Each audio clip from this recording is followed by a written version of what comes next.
Hi viewers, welcome to our channel. ప్రస్తుతం మనతో పాటు దాము భారతి గారు సీనియర్ జర్నలిస్ట్ ఉన్నారు. వారితో ఒకసారి మాట్లాడదాం.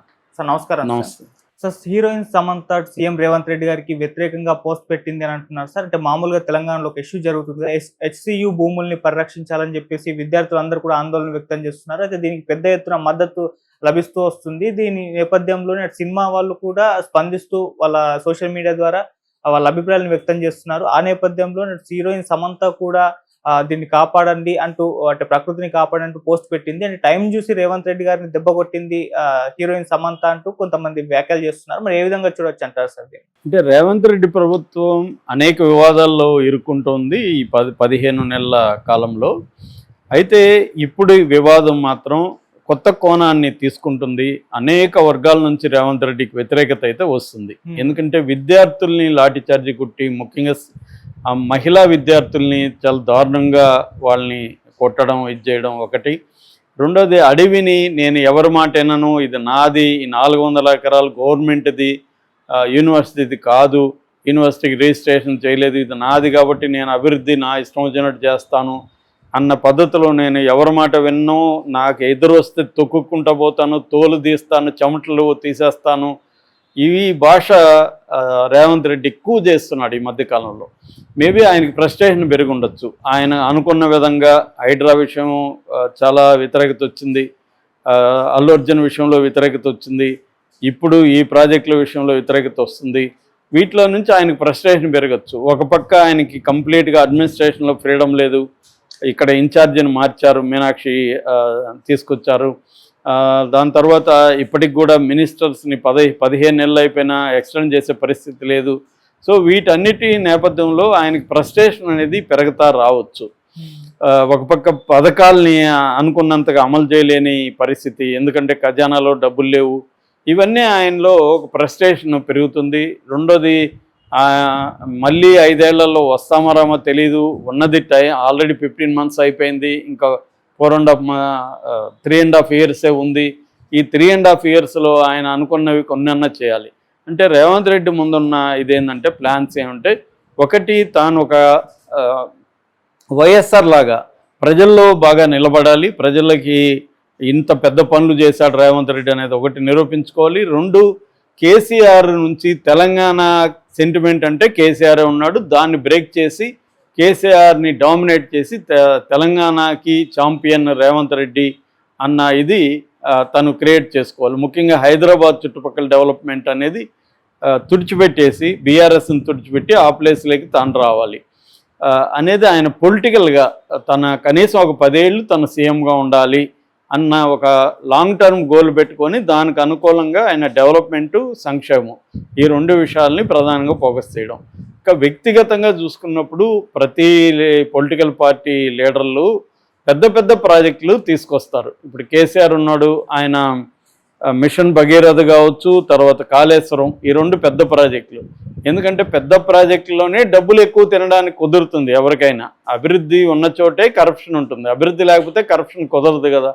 అందుకనే అభివృద్ధికి కరప్షన్ అనేవి కవల పిల్లలు ఎక్కడైనా ప్రపంచంలో. ఈవెన్ చైనా లాంటి కమ్యూనిస్ట్ దేశాల్లో కూడా కరప్షన్ లేకపోతే అసలు అభివృద్ధి లేదు అని ఆ మధ్య ఒక ఫిమేల్ సోషియాలజిస్టు చాలా డీటెయిల్గా కరప్షన్కి డెవలప్మెంట్కి ఉన్న రిలేషన్షిప్ని ఎస్టాబ్లిష్ చేసింది.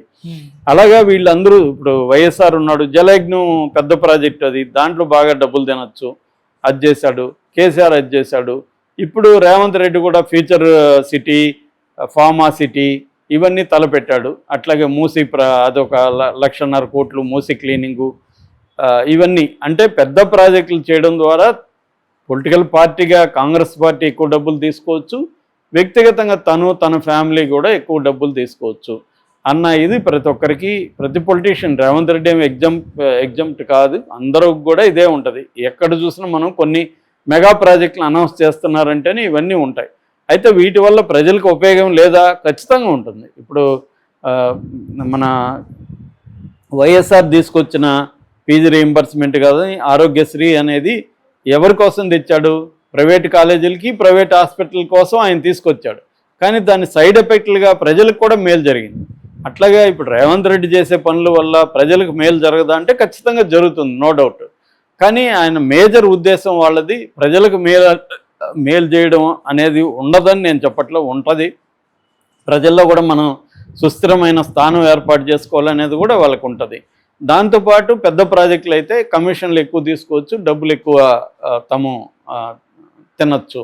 సో ఈ యాంగిల్లో రేవంత్ రెడ్డి చేసుకెళ్తున్నాడు. దానికి ఆయనకి ఇబ్బంది కలిగిస్తున్నారు చాలామంది. ఈ మధ్యకాలంలో బీఆర్ఎస్ సోషల్ మీడియా కూడా చాలా స్ట్రాంగ్ అయింది. దాంతోపాటు మిగతా జనరల్ పబ్లిక్లో కూడా అవేర్నెస్ వచ్చింది. రేవంత్ రెడ్డి ప్రభుత్వం పట్ల విమర్శలు అనేవి పెరిగాయి. దీంతో రేవంత్ రెడ్డికి ఫ్రస్ట్రేషన్ పెరిగిపోయింది.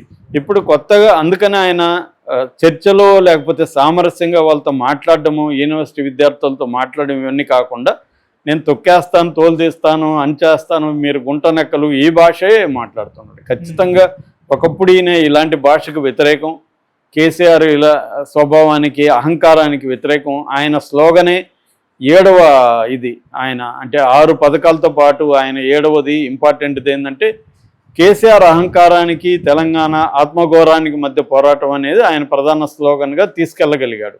అది పనిచేసింది జనంలో. ఇప్పుడు అదే మళ్ళీ ఆయన కూడా అదే చేస్తున్నాడు. నేను చాలాసార్లు చెప్తుంటాను, చరిత్ర నుంచి ఎవరు ఏమి నేర్చుకోరని ఫ్రాయిడ్ అన్నాడు. Karl Marx history repeats itself sometimes as farce sometimes as tragedy అన్నాడు. అలాగే మనం చూస్తే చరిత్ర నుంచి ఎవడు ఏమి నేర్చుకోడు, మళ్ళీ అదే పనులు చేస్తుంటారు వీళ్ళు కూడా. రేవంత్ రెడ్డి కూడా అదే పని చేస్తున్నాడు. ఈ నేపథ్యంలో రేవంత్ రెడ్డి మీద తీవ్ర విమర్శలు అన్ని వైపుల నుంచి వస్తున్నాయి. సినిమా వాళ్ళ నుంచి మాత్రం పెద్దగా రావట్లేదు. ఎందుకంటే ఆల్రెడీ సినిమా వాళ్ళు భయంలో ఉన్నారు. రేవంత్ రెడ్డితో ఒకసారి పెట్టుకొని ఏమైందో అల్లు అర్జున్ విషయంలో చూశాడు. ఒక బలమైన షాక్ ఇవ్వగలిగాడు సినిమా ఇండస్ట్రీకి రేవంత్ రెడ్డి. ఇప్పుడు మళ్ళీ దీని విషయంలో ఎంటర్ అయితే మళ్ళీ దెబ్బ తగులుతుందని సైలెంట్గా ఉన్నారు. ఎవరు పెద్ద స్థాయిలో ఎవరు కూడా మాట్లాడలే. చివరికి నాగార్జున భార్య అమల ఆమె జంతువులు వీధి కుక్కల మీద కూడా విపరీతంగా పోరాటం చేస్తుంది. పెటా అనే సంస్థతో పనిచేస్తుంది. ఇప్పుడు 400 ఎకరాల్లో అనేక జంతువులు నాశనం అవుతున్నాయి.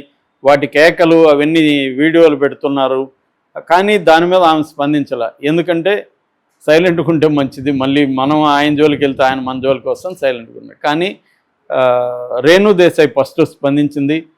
నా బిడ్డలు ఫ్యూచర్ బిడ్డల్ని కాపాడండి, వాళ్ళు పిల్లలు నేను చనిపోవచ్చు కానీ నా బిడ్డలు అంటే ప్రజలు కావచ్చు, విద్యార్థులు కావచ్చు, వీళ్ళు నా బిడ్డలు లాంటి వాళ్ళు, వాళ్ళని రక్షించండి, అట్లాగే వన్యప్రాణులను కాపాడండి అని ఆమె విజ్ఞప్తి చేసింది. అది చాలా హంబుల్గా చేసింది.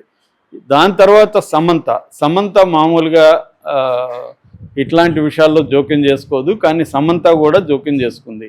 దీన్ని ఇప్పుడు కొంతమంది ఏమంటున్నారంటే ఒకప్పుడు సమంతని చాలా నీచంగా కాంగ్రెస్ ప్రభుత్వం కావచ్చు, పార్టీ కావచ్చు, లేకపోతే కొండ సురేష్ లాంటి వాళ్ళు మాట్లాడారు. దానికి ప్రతీకారంగా సమంత ఈ పోస్ట్ పెట్టింది అన్న వాదన తీసుకొస్తున్నాడు. సమంత కూడా ఏం చెప్పిందంటే ఆమెమి దీన్ని ఏదో ఘోరంగా మాట్లాడలేదు, దీన్ని కాపాడండి, అడవుల్ని మనం నాశనం చేస్తే 4-5 డిగ్రీల సెంటిగ్రేడ్ ఉష్ణోగ్రత పెరుగుతుంది, ఇది మంచిది కాదు అనేది ఆమె కూడా చెప్పింది. అంటే ఇక్కడ ఒక సెంటిమెంటల్ ఆస్పెక్ట్లో కూడా దీన్ని జంతువులు నాశనం చేసేస్తున్నారు అదంతా.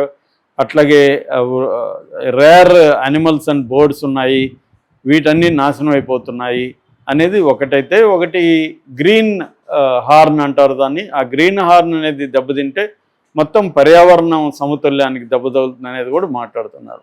కానీ నేను చాలాసార్లు చెప్పాను, అభివృద్ధి అంటేనే ఇవాళ పర్యావరణాన్ని నేచర్ని దెబ్బ తీయకుండా అభివృద్ధి అనేది లేదు ఎవరు చేసినా. గతంలో బీఆర్ఎస్ చేసిన అభివృద్ధి అంతా చెట్లను కూలగొట్టకుండా, రాళ్లను ధ్వంసం చేయకుండా, ప్రకృతి బ్యాలెన్స్ని నాశనం చేయకుండా అభివృద్ధి చేసిందా?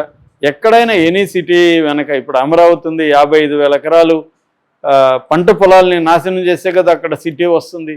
ఎక్కడైనా ఇదే అభివృద్ధి అంటేనే మన ఇప్పుడున్న అభివృద్ధి మోడల్ ప్రపంచంలోనే ప్రకృతిని ధ్వంసం చేసుకుంటూ రావాలి. ఇది